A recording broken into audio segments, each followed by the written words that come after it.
Aujourd'hui, nous allons parler de l'obligation légale de l'employeur en matière de suivi et de décompte des horaires de travail des salariés.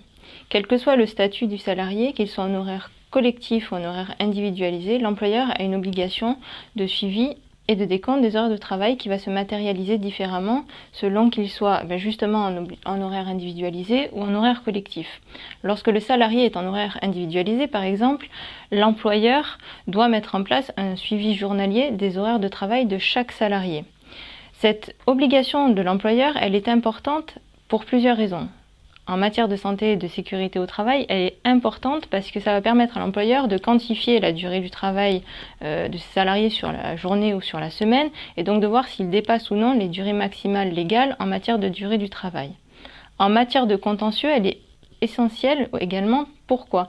Parce que le juge, en cas de contentieux, il va apprécier les éléments du salarié à l'appui de sa demande au regard de ceux de l'employeur. Si le salarié va produire un décompte qu'il établit quotidiennement, si l'employeur ne justifie pas avoir rempli ses obligations de suivi et de décompte en la matière, il s'expose à un risque avéré et important de rappel de salaire sur 3 ans. Pourquoi ? Parce qu'il sera dans l'incapacité de justifier avoir rempli son obligation légale.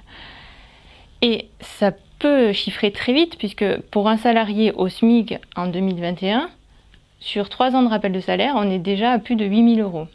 Ce qui c'est un cadre qui est au forfait jour et qui soulève dans le contexte du contentieux la nullité de sa convention de forfait et qu'il obtient, celui-ci passe sous le couvert du régime des heures supplémentaires et à ce moment-là, en termes de rappel de salaire, on peut être sur des sommes qui sont beaucoup plus élevées et qui peuvent mettre en péril parfois une entreprise.